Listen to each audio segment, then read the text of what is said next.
Marwadi university మంచి భవిష్యత్తు కోసం తెలుగు విద్యార్థులు ఇష్టపడే యూనివర్సిటీ. కాల్ 9059052378 9059052379.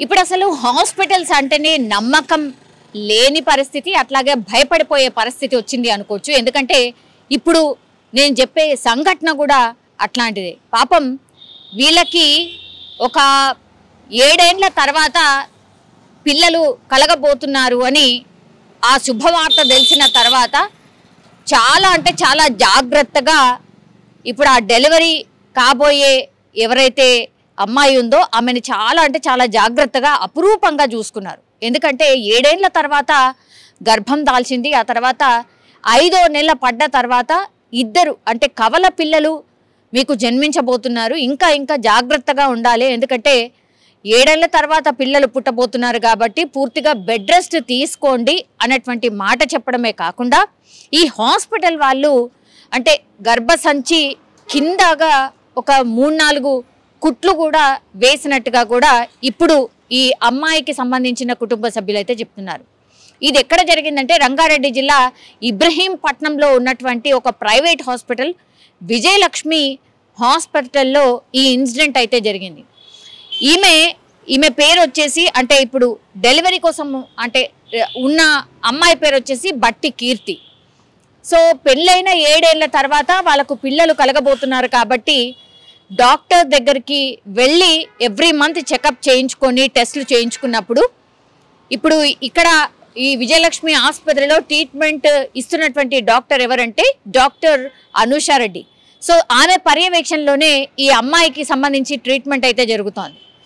సో 5 నెలల నుంచి ఆమె డాక్టర్ దగ్గరికి రావడం, ఆ తర్వాత మీకు కవలలు పుట్టబోతున్నారమ్మా, కొంచెం జాగ్రత్తగా ఉండాలి, bed rest totally bed rest ఉండాలి, ఏ పని కూడా చెయ్యొద్దు, మీరు బెడ్ రెస్ట్ తీసుకోవడమే కాక కొంచెం గర్భసంచి లూజ్గా ఉంది కాబట్టి మీకు కొంచెం స్టిచెస్ వేయాల్సి వస్తుంది కింద వైపుగా అంటే ఆ స్టిచెస్ కూడా వేయించేశారు. వేయించిన తర్వాత ఇక కంప్లీట్లీ బెడ్ రెస్ట్ అనమాట. అలా కుటుంబ సభ్యులు పూర్తిగా ఆ అమ్మాయిని జాగ్రత్తగా చూసుకుంటూ ఉన్నారు. అయితే నిన్న ఆమెకు నొప్పులు వస్తున్నాయి, కొంత ఏదో పెయిన్ లాగా అనిపిస్తోంది అని అంటే డాక్టర్ అంటే ఈ హాస్పిటల్కి కన్సల్ట్ డాక్టర్కి కాల్ చేసినప్పుడు 4 గంటల ప్రాంతంలో కాల్ చేసినప్పుడు వాళ్ళు చెప్పారంట 4:20కి మీ రిపోర్ట్స్ ఏంటి, అసలు ఏంటి ఒక్కసారి పూర్తిగా నాకు కంప్లీట్గా ఆమె ప్రొఫైల్ అంతా పెట్టండి అని అంటే పూర్తిగా ప్రొఫైల్కి సంబంధించిన ఫొటోస్, ఆమె ట్రీట్మెంట్కి సంబంధించినవి అన్నీ కూడా వాట్సాప్లో ఈ హాస్పిటల్ సిబ్బందికి సెండ్ చేశారు.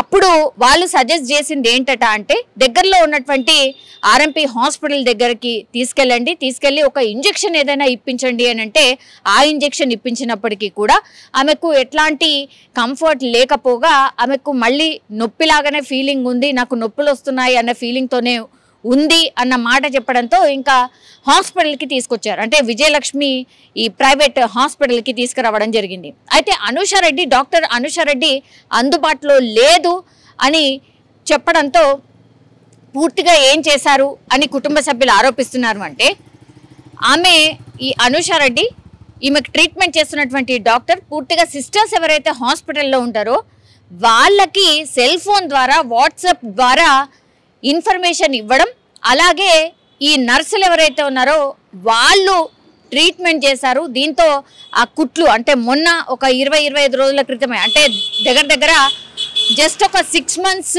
మాత్రమే అనమాట ఆమె మిస్క్యారేజ్ ఇప్పుడు అయిన సిచ్యువేషన్ టైంకి ఇప్పుడు ఆమెకు 6 నెలలు కూడా కంప్లీట్ పడలే అనమాట. మరి ఏం జరిగిందో ఏంటో తెలియదు కానీ మరి ఆ వాట్సాప్లో ఈ డాక్టర్ చెప్పడం ఏంటి, నర్సులు ట్రీట్మెంట్ చేయడం ఏంటి, ఆమె చాలా అంటే చాలా జాగ్రత్తగా చూసుకోవాల్సినటువంటి పేషెంట్ 7 ఏళ్ల తర్వాత ఆమెకి తల్లి కాబోతున్నటువంటి పరిస్థితి, బెడ్ రెస్ట్ కూడా చెప్పారు, అట్లాగే కుట్లు కూడా మీరే వేశారు.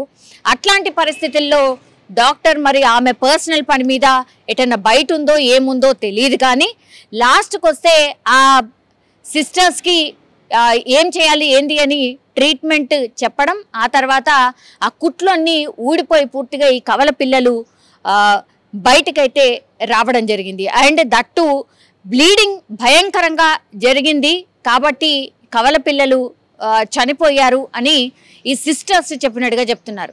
అయితే డాక్టర్ వచ్చేంత వరకు మేము ఇంకా ట్రీట్మెంట్ చేస్తున్నాం, ఏదో చేస్తున్నాం అని చెప్పారు. కానీ డాక్టర్ 11 గంటల రాత్రి అప్పుడు వచ్చిన తర్వాత కవల పిల్లలు చనిపోయారు అన్నటువంటి మాట డాక్టర్ చెప్పింది అని కుటుంబ సభ్యులు ఆరోపిస్తున్నారు. ఇప్పుడు ఈ ఘటన అంతా చూస్తే గనక ఇప్పుడు డాక్టర్ అందుబాటులో లేదు. ఆమె ప్రథమ కర్తవ్యం ఏంది? యాజ్ ఏ డాక్టర్ మీకు డబ్బులే ఇంపార్టెంట్ కావచ్చు. ఇప్పుడు హాస్పిటల్ వెళ్తే ఎవరైనా సరే డబ్బుల కోసమే ట్రీట్మెంట్ చేస్తున్నారు. ఎందుకంటే చిన్న జ్వరానికి కూడా బ్లడ్ టెస్టులు రాస్తున్నారు, ఇంకేదో టెస్ట్ రాస్తున్నారు. అసలు దోచుకోవడం తప్పించి ఇంకోటి లేదనమాట. సో అందులో భాగంగానే అనుకోవచ్చు. ఇప్పుడు మీరు అందుబాటులో లేరు, వేరే ఇంకో హాస్పిటల్కి సజెస్ట్ చేయొచ్చు కదా. ఇప్పుడు ఇద్దరు పాపం కవల పిల్లలు బిడ్డలు ప్రాణాలు కోల్పోయిన పరిస్థితి. ఇంకేదో అయి ఇప్పుడు ఆ పిల్ల కూడా అంటే బట్టి కీర్తి ఎవరైతే ఇప్పుడు ఈ కవల పిల్లల తల్లి ఎవరైతే ఉన్నాడో ఆమె కూడా చనిపోతే ఇప్పుడు ఏం చేస్తారు? దీంతో బంధువులైతే పాపం వాళ్ళు ఏడుపు అంతా ఇంత కాదు. 7 ఏళ్ల తర్వాత పాపం వాళ్లకు పిల్లలు కలగబోతున్నారు అనే సంతోషమే అప్పుడే విషాదంగా నింపేశారు. ఇప్పుడు ఈ అన్నిటికీ కారణం ఏంటి అని అంటే హాస్పిటల్కి సంబంధించిన వైఫల్యం, అట్లాగే కేవలం కమర్షియల్ వైజ్గా ఆలోచిస్తున్నారు. కానీ వీళ్ళు పేషెంట్స్, వీళ్ళకు మంచి చెయ్యాలి, మనం కూడా మనుషులమే అని మానవత్వాన్ని మర్చిపోతున్నారు కొంతమంది డాక్టర్స్. అందులో ఉదాహరణనే ఇది అని కూడా చెప్పొచ్చు. తీరా చూస్తే ఇప్పుడు డాక్టర్ ఏమో లేకుండానే నర్సులకు చెప్పి ట్రీట్మెంట్ చేయడం ఏంటి? వాట్సాప్లో చెప్తుంటే ఈ నర్సులు ట్రీట్మెంట్ చేయడం ఏంటి? ఇది ఎంత అన్యాయం అంటే ఒక రకంగా మర్డర్ చేయడమే, మనుషుల్ని చంపడమే అనాలి. 2 కవల పిల్లలు ఎంత సంతోషం ఉంటుంది. ఇంకా 4 నెలలు ఆగితే కవల పిల్లలు అంటే కవల పిల్లలకు తల్లి కాబోతున్నానని తను తల్లిదండ్రులు కాబోతున్నామని వైఫ్ అండ్ హస్బెండ్ అనుకునే లోపే ఇప్పుడు పాపం 2 కవల పిల్లలు చనిపోయారన్న వార్త వాళ్ళకి ఎట్లుంటుంది? ఇంత దారుణంగా అయిపోయాయి హాస్పిటల్స్ అన్నీ కూడా. ఎన్ని కంప్లైంట్లు రేజ్ చేసినా, ఎంత చర్యలు తీసుకున్నా కూడా ఇట్లాంటి హాస్పిటల్స్ కోకొల్లలుగా గల్లీకొకటి పుట్టుకొస్తున్న పరిస్థితి కనిపిస్తోంది.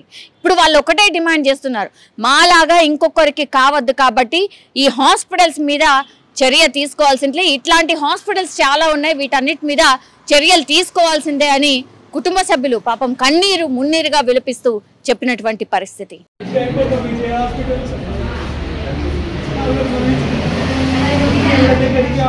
చెప్తారు ఫాలో అవుతూ ఉంటాం సార్. నిన్న 4 గంటలకు తెలంగాణ 4 గంటలకు కేసు వస్తుంది. వాటి మేడం ఫోన్ చేసి నొప్పులకు సూదిపిమంటే సూదిపించాం సార్. వాట్సాప్లో పెట్టేసి అది తీసుకొచ్చి ఒకటి సూదిపించింది. ఆడికి వచ్చి సరే ఎక్కువ పెయిన్స్ ఎక్కువ అనిపిస్తుంది, ఈ టైం పన్ను రమ్ము అంటే ఈ టైం పన్ను తీసుకొని వచ్చినాం సార్. ఈ టైం పన్ను తీసుకొని వస్తే ఇక్కడ ఉన్న ఆయనతోటి ట్రీట్మెంట్ స్టార్ట్ చేసిన పిల్లలు చంపారు సార్. గణేష్ మా నేడు ఇబ్రాహీంపట్నం మండలి, రంగారెడ్డి డిస్ట్రిక్ట్. నా మ్యారేజ్ అయ్యి 6 ఇయర్స్ అవుతుంది. 6 ఇయర్స్ అయిన తర్వాత ఇప్పుడు ప్రెగ్నెన్సీ కావడం జరిగింది. ప్రెగ్నెన్సీ అయినాక ఇక్కడ ఈ హాస్పిటల్లో విజయలక్ష్మి హాస్పిటల్లో తీసుకురావడం జరిగింది. ఇక్కడనే ట్రీట్మెంట్ కూడా చేయడం జరుగుతుంది. అందులో వీళ్ళు ఏవైతే స్కానింగ్లు టెస్టులు అవన్నీ వీళ్ళు ఏ విధంగా చెప్తారో ఆ విధంగా చేయడం జరిగింది.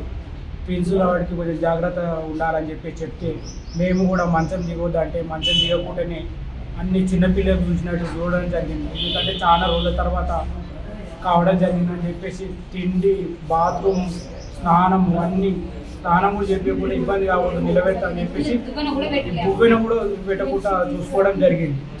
అట్లాంటిది ఇంతకుముందు కూడా నెల రోజుల కింద పెయిన్స్ వస్తున్నాయనంటే రావడం జరిగింది. పెయిన్స్ సూది చేయడం జరిగింది, గ్లూకోజులు పెట్టి పంపించడం జరిగింది. అట్లా ఎనీ టైంలో ఇక్కడ పెయిన్స్ అనిపించినప్పుడల్లా వచ్చింది. 4 గంటలకు పెయిన్స్ వస్తున్నాం అంటే హాస్పిటల్కి ఫోన్ చేయడం జరిగింది. 4 గంటలకి హాస్పిటల్కి ఫోన్ చేసి 4:20కి రిపోర్ట్లు పెట్టురంటే రిపోర్ట్లు పెట్టడం జరిగింది. ఆ రిపోర్ట్లు పెట్టిన తర్వాత వాళ్ళు కూడా వాట్సాప్లోకి పలానా సూది ఇప్పియండి అని చెప్తే ఆర్ఎంపీ దగ్గర ఆ సూది ఏదైతే చెప్పారో ఆ సూది కూడా ఇప్పించడం జరిగింది.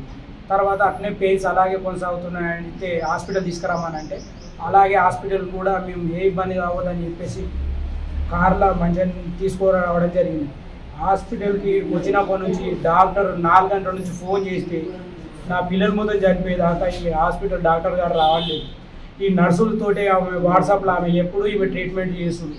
వెంకటి కాలంలో మంగళూరు చేసినట్టు చేసి నా పిల్లల్ని హాస్పిటల్లో నిర్లక్ష్యం కారణంగా నా పిల్లల్ని చంపారు. కింద కుట్లేస్తే కుట్లు ఊసిపోవడం జరిగింది. ఆ కుట్లకు మరి బాధులు ఎవరు ఏం కదా, అది ఎందుకు కుట్లు ఊసిపోయినాయి? 20 రోజుల కిందనే ఊసిపోతే నీకు 9 నెలల దాకా ఎట్లాంటి పరిస్థితి ఉండు? నువ్వు ఏ విధంగా ఈ పైసల మీద ఉన్న ప్రిఫరెన్స్ ట్రీట్మెంట్ మీద లేదు ఈ హాస్పిటల్లో. కాబట్టి ఈ హాస్పిటల్ మీద ఖచ్చితంగా చర్యలు తీసుకోవాలని చెప్పేసి నేను కోరుతున్నా. నా అట్లాంటి పరిస్థితి ఎవరు కూడా రావద్దు.